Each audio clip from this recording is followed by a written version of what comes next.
नमस्कार दोस्तों, मेरा नाम है निकेश कुमार।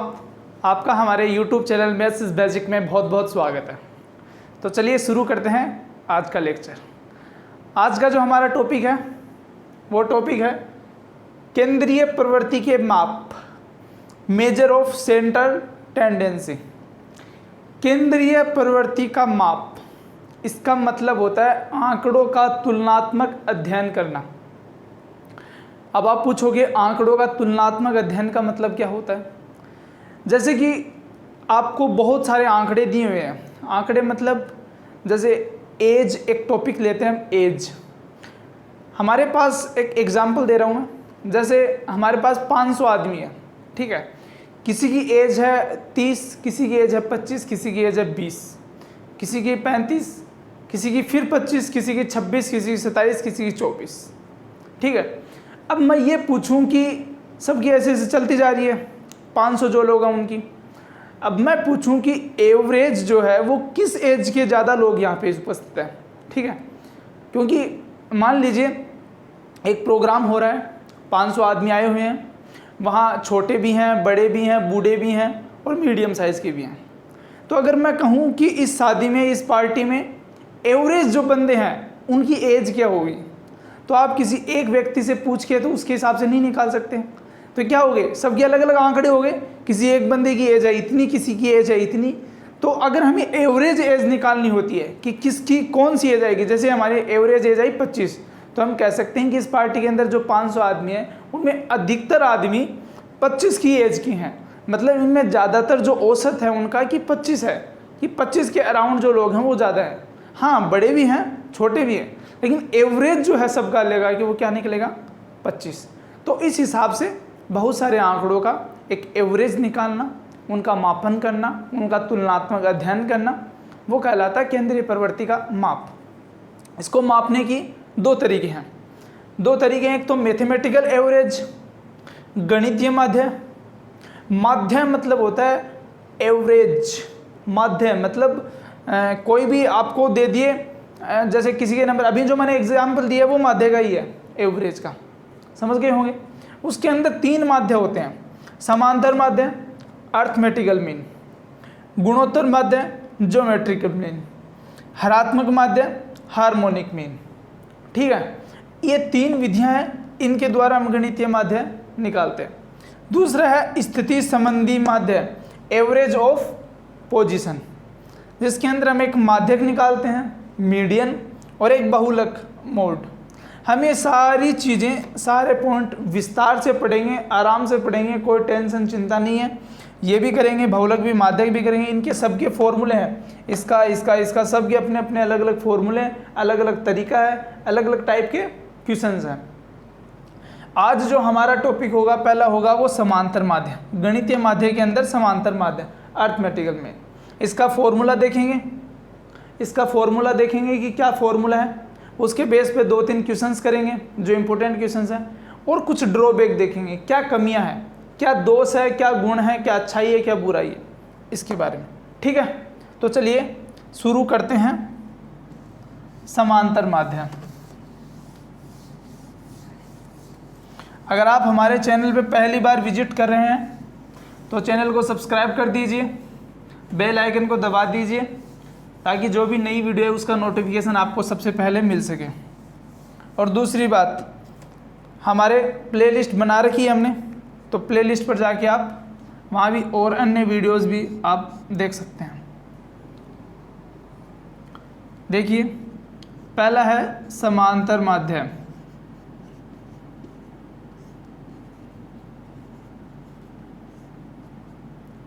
ये समांतर माध्य क्या होता है? समांतर माध्य का जो फॉर्मूला है या फिर जो इसकी डेफिनेशन है वो क्या होती है? इसको औसत भी बोलते हैं, याद रखना, इसको औसत भी बोलते हैं। अगर किसी का औसत पूछा जाए तो यही होगा, ठीक है। इसके अंदर होता है आंकड़ों का योग, आंकड़ों का योग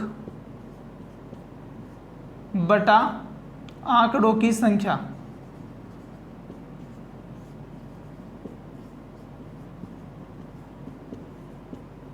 यही इसकी क्या है, डेफिनेशन है। समांतर माध्य होता है आंकड़ों का योग बटा आंकड़ों की संख्या। जैसे मैंने आपको कहा कि x1 है, x2 है, x3 है और डॉट डॉट xn है। ये इतने आदमी हैं, n है, इनका मेरे को निकालना है औसत, या इनकी कोई एवरेज है, एज है, इसके नंबर हैं, कुछ भी मान लीजिए, कुछ भी है। ये आपके आंकड़े हैं xn तक, ठीक है। तो टोटल नंबर कितने हो गए? नंबर हो गए n। क्यों? क्योंकि x1, x2, x3 ऐसे चलता जाएगा n तक। तो टोटल नंबर कितने हो गए? n, जहाँ पे n बिलोंग है नेचुरल नंबर, क्योंकि कोई भी नंबर होगा वो नेचुरल नंबर में होगा, प्राकृत संख्याएं होंगी, ठीक है। अगर मैं कहूँगी इनका औसत निकालना है या इनका समांतर माध्य निकालना है, तो क्या होगा? x1 plus x2 plus x3 dot dot dot xn, आंकड़ों का योग, ये सारे आंकड़ों का योग बटा आंकड़ों की संख्या। आंकड़े कितने हैं? n आंकड़े हैं, n आंकड़े। तो ये माध्य निकलता है कि सभी आंकड़ों का योग बटा आंकड़ों की संख्या। माध्य को डिनोट करते हैं x बार से, x बार से, या फिर आप आगे पढ़ोगे ex से, ठीक है। तो इनका जो मतलब है, देखिए जब ऐड करते हैं तो इनको बोलते हैं सिग्मा, समीशन। इसका मतलब है x, देखिए इसको हम कैसे लिखेंगे? x1 2 3, x तो वैसा का वैसा है, यानी x वैसा का वैसा, 1 2 3 ये चलता जा रहा है, मतलब चेंज ये हो रहा है, चेंज हो रहा है, क्या हो रहा है? चेंज हो रहा है। कहाँ से? n बराबर 1 to n तक, ये लिख दीजिए, या फिर आप लिख दीजिए xi, i चेंज हो रहा है कहाँ से? i 1 से चेंज हो रहा है n तक, तो i बराबर n तक, ठीक है, बट्टा n है। हम इसको इस तरह से भी लिख सकते हैं। इस समीशन का सिग्मा का मतलब होता है जोड़, जोड़ मतलब ये प्लस, इसका मतलब होता है सभी को एक साथ आप कंबाइन करके लिख सकते हैं। ये इसका फॉर्मूला होता है समांतर माध्य का। ये और ये एक ही चीज है, समझ गए आप? ठीक है, और कुछ खास नहीं है, यही होता है समांतर माध्य।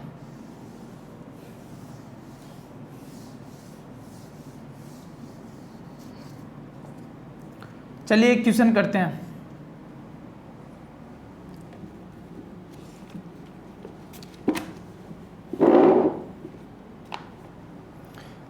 आठ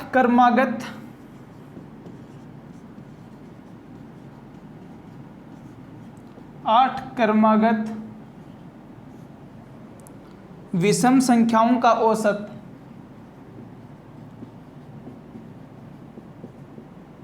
विषम संख्याओं का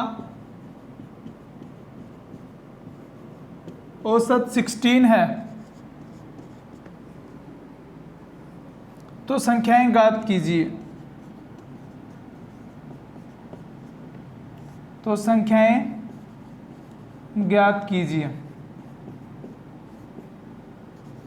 देखिए बच्चों, ये क्या बोल रहा है कि 8 क्रमागत विषम संख्याएं, यानी अल्टरनेटिव विषम संख्याएं, ओड संख्याएं हैं, ठीक है। तो ओड संख्याओं का जो एवरेज है वो है 16, कितनी? 8, ठीक है। तो संख्याएं ज्ञात कीजिए, तो वो नंबर्स आपको ज्ञात करने की कौन कौन से होंगे, ठीक है। तो मान लीजिए पहला मेरे पास x है, 8 क्रमागत विषम संख्याएं निकाल रहा हूं मैं। पहली मान लीजिए x है, अगली विषम संख्या कौन सी होगी?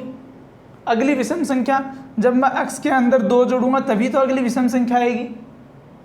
मान लीजिए विषम संख्या क्या होती है? 1 3 5 7 9 विषम संख्या है। 2 4 6 8 10 ये क्या है? सम संख्या है। तो देखिए विषम संख्या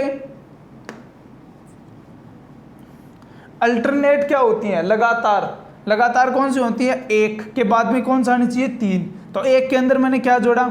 2 जोड़ा, तो क्या आया? 3। 3 में मैंने क्या जोड़ा?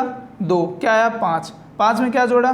2, क्या आया? 7। मतलब अल्टरनेट के लिए मुझे क्या करना पड़ता है? 2 ऐड करना पड़ता है, तभी अगली संख्या आएगी, ठीक है। तो मैंने मान लिया पहली संख्या मेरी x है, क्योंकि मुझे तो पता ही नहीं है कौन सी है, तो मान लीजिए x है। तो अगली विषम संख्या कौन सी आएगी? x + 2। अगली कौन सी आएगी? x + 2 + 2। इससे 2 और जोड़ेंगे, यानी कि मैं इसको क्या लिख सकता हूँ, x+4, फिर x+6, x+8, x+10, x+12 और x+14। क्यों? क्योंकि मुझे 8 निकालनी है। तो 1 2 3 4 5 6 7 8, 8 संख्या लिख ली, 8 है। तो इन संख्याओं का औसत 16 दे रखा है मेरे को। औसत क्या होता है? औसत क्या होता है? इन सभी संख्याओं का योग बटा नंबर, यानी नंबर ऑफ संख्या, कितनी संख्या है।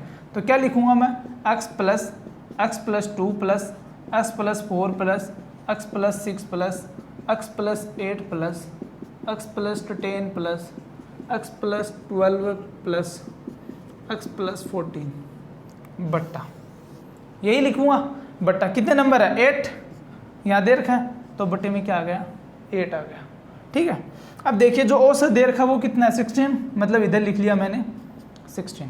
अब देखिए 1 2 3 4 5 6 7 8, 8x प्लस, अब जोड़ते जाओ, 4 और 2 6, 6 और 6 12, 12 और 8 20, 20 और 10 30, 30 और 10 40, 40 और 2 42, 42 और 4 46, 46 और 10 56, क्या आ गया, 56 बटा 8। ठीक है। अब इसको सरल कर लेंगे, x की वैल्यू निकाल लेंगे। क्या आएगा, 8 16, यहाँ से 8 कॉमन लिया, x प्लस क्या आएगा 7 8, 8 से 8 गया, तो क्या आया, x plus 7 is equal to 16। तो x में से गया 16 माइनस 7, कितना बच गया, 6 और 3 9। तो x की वैल्यू क्या आ गई, 9। हमें क्या निकालना था, x से निकालना था, क्योंकि 9 आते हैं तो अगला हम निकाल ही देंगे। तो देखिए x की वैल्यू 9 और 9 2 11, 11 और 4 11 और 2 ही करेंगे।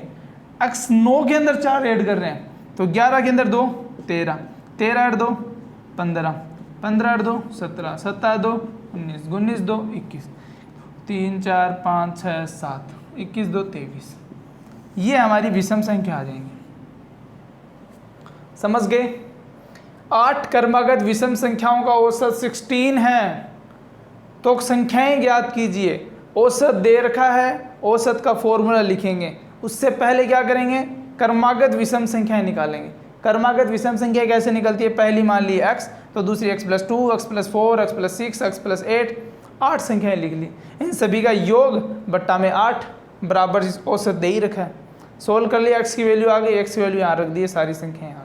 समझ गए। चलिए अगला क्वेश्चन।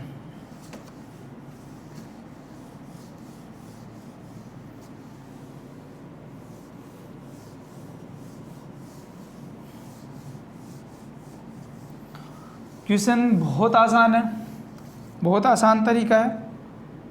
एक बार आपने अच्छे से पढ़ लिया, आप कभी भी नहीं भूल सकते। अगला क्वेश्चन है,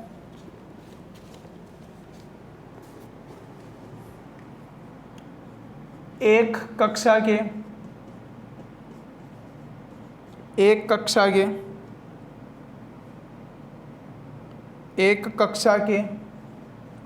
वर्ग ए के 25 छात्रों का औसत भार 25 छात्रों का औसत भार 25 किग्रा है। 25 नहीं, 51 किग्रा है। 51 किग्रा या केजी एक ही बात है, किलोग्राम है। 51 केजी, जबकि वर्ग बी के 35 छात्रों का औसत भार 54 केजी है। 54 केजी है। तो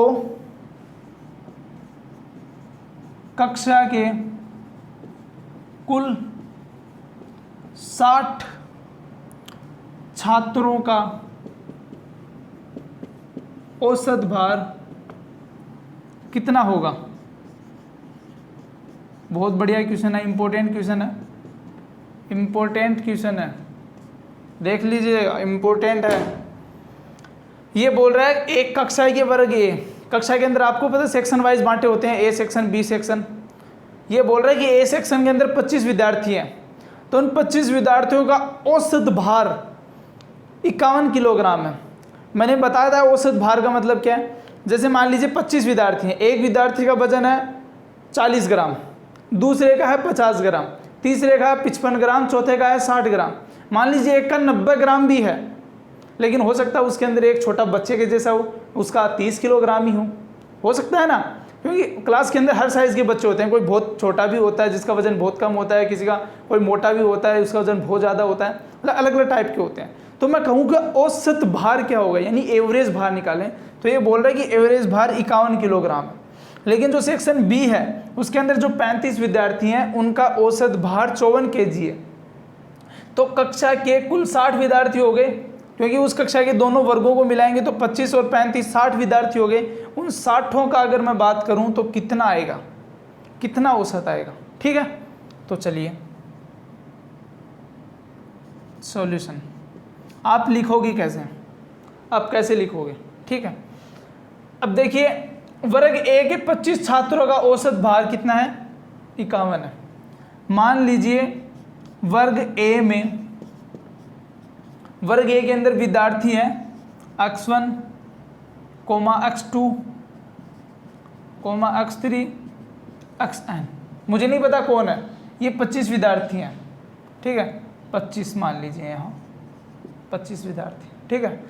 तो इनका जो औसत होगा वो क्या होगा, x1 + x2 x25 बटा 25 बराबर इनका औसत कितना दे रखा है, 51, यानी क्या आ गया, 51 आ गया। अब देखिए इसको उधर ले जाओ तो ये गुणा में हो जाएगा 25, ठीक है, समीकरण नंबर 1। दूसरा वर्ग बी में मैंने मान लिया कि y1 y2 ऐसे करके y 35 विद्यार्थी हैं, अगले दे रखा है 35 विद्यार्थी हैं, तो इनका औसत क्या होगा, y1 + y2 + y 35 बटा 35 बराबर कितना वजन है, 54। मान लीजिए मैंने इसको उधर ले लिया तो कितना आया, 35, समीकरण नंबर 2 समीकरण हो गई। अब ये बोल रहा है कि कक्षा के कुल 60 छात्रों का औसत क्या होगा। तो देखिए औसत जो होगा 60 छात्रों का वो क्या होगा, सभी छात्र कौन कौन से हैं, x1 + x2 x25, ये 25 विद्यार्थी तो ए सेक्शन के प्लस y1 y2 चलता जाएगा y 35, ये सारे 35 विद्यार्थी बी सेक्शन के, बटा औसत के लिए टोटल छात्र टोटल कितने हैं, 60 छात्र हैं। समझ में आ गया इतना। अब देखिए मैं पहले इसकी लाइन को मिटा रहा हूँ, तो औसत ये आ गया। अब आपको बताया कि x1 से लेके x25 तक जो है इसकी वैल्यू कितनी है, इसकी वैल्यू कितनी है, 51 × 25, फिर प्लस, फिर y1 से लेके y 35 की वैल्यू कितनी है, y1 से लेके y 35 की वैल्यू कितनी है, 54 × 35 बटा 60, तो कितना आ गया, 60। अब आप इसको काटोगे, इसको गुणा कर लो, इसको गुणा कर लो, सोल्व करोगे तो कितना आएगा, 52.75, 52 पॉइंट कितना आया, 75। ये इसका क्या आ गया, वैल्यू आ गई। समझ गए। तो आपको जब भी क्वेश्चन आए तो आप उसको जो नोट करना है, जो आपको लिख के आना है एग्जाम में, वो इस तरह से लिख के आना है कि ए क्लास के हैं उसका इस हिसाब से होगा, बी क्लास का इस हिसाब से होगा और टोटल इस हिसाब से होगा। समझ में आ गया। चलिए एक आखिरी क्वेश्चन,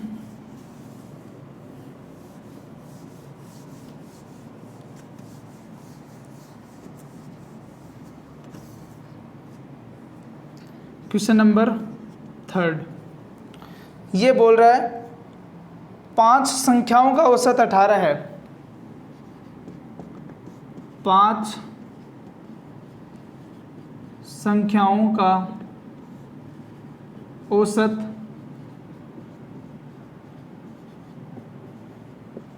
18 है, औसत 18 है।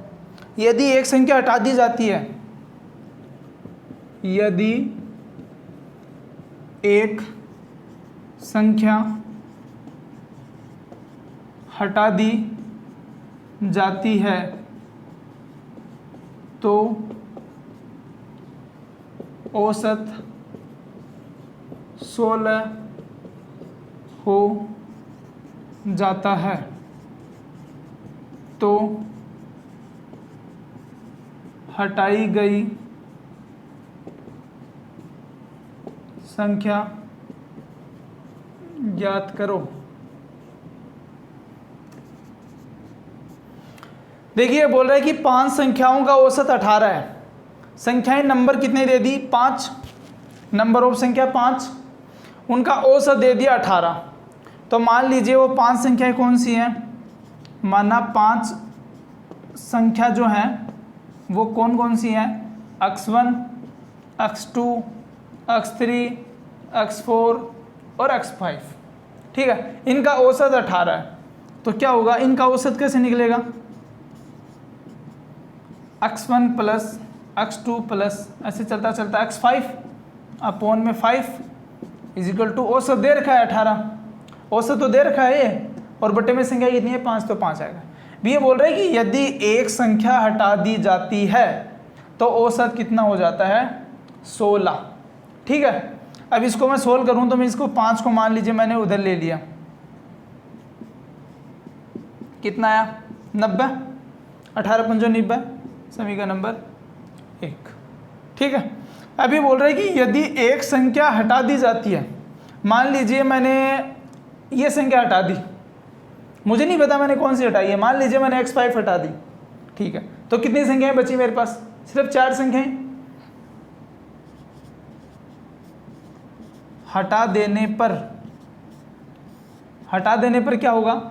इनका औसत कितना है? 16, यानी x1 plus x2 plus x3 plus x4 बटा 4 इज इक्वल टू 16। मुझे नहीं पता कौन सी है, x5 कुछ भी हो सकता है। मैंने मान लीजिए एक संख्या हटा दी और x1 plus x2 plus x3 plus x4, अब संख्या कितनी बची? 4, तो बट्टा में 4 बराबर इनका औसत दे रखा है 16, तो 16 आ गया। अब ये पूछ रहा है कि हटाई गई संख्या ज्ञात करो, कि जो संख्या आपने हटाई है वो संख्या क्या होगी, उसकी वैल्यू क्या है, ये हमें पूछा है। ठीक है, तो क्या करेंगे, इसको मैं सोल्व करूंगा। 4 को ले गया मैं उधर, गुना में 4, तो 16 चौक कितने हो गए? 64। समीकरण नंबर 2 हो गए। अब देखिए मैं अगर इस संख्या में से समीकरण 1 में से समीकरण 2 घटा दूं, समीकरण 1 माइनस समीकरण 2, 1 में से 2 घटा दी, तो देखिए इनमें से अगर मैं ये घटाऊंगा तो इसके अंदर ये से सारी ये कट जाएंगी, सिर्फ x5 ही बचेगा। ऊपर देखिए, चलिए मैं लिख देता हूँ, x1 plus x2 plus x3 plus x4 plus x5 minus ये पोर्शन अलग होगा, वो पोर्शन अलग होगा, तो क्या आएगा? x1 plus x2 plus x3 plus x4 बराबर 90 में से 64, 90 माइनस 64। अब देखिए माइनस आ रहा है, x1 से x1 गया, x2 से x2 गया, x3 से x3 गया, x4 से x4 गया, सिर्फ x5 बचा, x5 आ गया बराबर 90 में से 64 गया 26, यानी x5 की कितनी वैल्यू आ गई? 25। हमने हटाया क्या था? हमने 25 ही हटाया, x5 ही हटाया था हमने, और x5 की वैल्यू कितनी आ गई? 26। तो हमें यही पूछा था कि हटाई गई जो संख्या है वो क्या होगी, तो हटाई गई जो x5 है वो 26 होगी। समझ में आया कि नहीं? ये थे आज के हमारे क्वेश्चंस। मैंने काफ़ी अच्छे अच्छे इंपॉर्टेंट क्वेश्चंस लिए हैं जिनमें आपको हो सकता है दिक्कत आ सकती हो, वही क्वेश्चन लिए। अब आपको आई थिंक कोई भी दिक्कत नहीं आ रही होगी, अच्छे से समांतर माध्य क्या होता है समझ में आ गया होगा। चलिए, आप नोट करना चाहते हो तो आप इनको नोट कर सकते हो। अब देखिए करते हैं गुण और दोष। हमने कहा था ना इसके लास्ट में गुण और दोष भी करेंगे। गुण और दोष लिखने की जरूरत नहीं है, मैं आपको मौखिक ओरली बता दूंगा। गुण व दोष। गुण क्या है? देखिए समांतर माध्य जो है इसकी अच्छाई क्या है? इसकी अच्छाई ये है कि आप एक जो वैल्यू है वो एक स्थायी वैल्यू, एक स्थिर वैल्यू निकालते हैं। एक सुदृढ़ वैल्यू निकालते हैं। ठीक है। दूसरा पॉइंट ये कि आपकी कक्षा में जैसे कितने भी विद्यार्थी हैं, उनका आंकड़ा अगर आपका एक एक अगर निकालोगे, चेक करोगे तो आपको बहुत काफ़ी टाइम निकल सकता है, काफ़ी आपको दिक्कत हो सकती है। लेकिन ये जो मेथड है इसको निकाल के आप एवरेज बहुत आसानी से, बहुत अच्छे ढंग से, बहुत कम टाइम के अंदर सरलता से आप निकाल सकते हो। तो सरल तरीके से निकाल सकते हो, मतलब ये इसकी क्या एक अच्छाई है। ठीक है। इसका जो दोष है, इसका जो ड्रॉबैक है वो क्या क्या है। पहला पॉइंट तो ये कि इसके अंदर कमियां ये है कि अगर बहुत बड़ी वैल्यू हो, बहुत बड़ी वैल्यू हो और बहुत बड़ी बड़ी वैल्यू, जैसे मैं कहूँ कि एक जने है उसकी आमदनी है, उसकी तनख्वाह है जैसे 9,948 रुपये, दूसरे की है 15,675 रुपये, एक की है 1,50,000 रुपये, और ऐसे ऐसे मैं कह दूँ 1000 बंदे हैं, उन 1000 बंदों के औसत आप निकालिए तो आप शायद नहीं निकाल पाओगे। क्यों नहीं निकाल पाओगे? क्योंकि उनका सभी को ऐड करना, सभी को एक तरह से ऐड करना, और फिर मैं कह दूँ 475 व्यक्ति हैं उनका निकालना है, तो आप 475 का भाग दोगे, काफ़ी लंबी प्रोसेस हो जाएगी और काफ़ी टाइम भी लग जाएगा। हो सकता है आपका कहीं गलती हो जाए तो आप उसमें नहीं निकाल। तो ये इसकी ड्रॉबैक, आप ज़्यादा बड़ी संख्या, ज़्यादा बड़ी वैल्यू आप इसमें नहीं निकाल सकते। दूसरी वैल्यू ये कि जैसे क्वेश्चन के अंदर आ जाए परिवारों की संख्या, जैसे मैं कहूँ कि एक परिवार के अंदर 10 बंदे हैं, दूसरे परिवार के अंदर 7 बंदे हैं, तीसरे परिवार में ऐसे, तो इनका औसत निकालोगे तो हो सकता है औसत आपका पॉइंटों में आ जाए, 3.5, 7.8 पॉइंटों में आ जाए। तो किसी भी परिवार में जने आदमियों की संख्या कभी पॉइंटों में हो सकती है। आपके घर में कभी भी आधा बंदा हो सकता है, कह सकते हो 1.5 जने हैं या 0.5 है, कह सकते हो? नहीं ना। तो ये इसकी एक ड्रॉबैक है कि मतलब पॉइंटों के अंदर संख्या आ जाए जैसे परिवारों की संख्या, जो असंभव नहीं हो सकता, तो ऐसी कुछ चीज़ें आ जाती हैं। तो ये इसकी क्या है? ड्रॉबैक। तो आई थिंक आपको समझ में आ गया होगा कि समांतर माध्य क्या है, क्या इसके गुण हैं, क्या दोष हैं और क्या कुछ है। आई होप कि आपको ये वीडियो अच्छे से समझ में आई होगी, क्वेश्चन समझ में आए होंगे। अगर समझ में आए हैं तो अपने दोस्तों के साथ शेयर कीजिए वीडियो को, चैनल को सब्सक्राइब कीजिए, वीडियो को लाइक कीजिए और बेल आइकन को दबा लीजिए। मिलते हैं जल्दी अगली वीडियो में, नई वीडियो के अंदर करेंगे गुणोत्तर माध्य, हरात्मक माध्य, और इसी के साथ चैप्टर को और आगे बढ़ाएंगे। तब तक आप हमारे साथ बने रहिए। वीडियो को देखने के लिए बहुत बहुत धन्यवाद।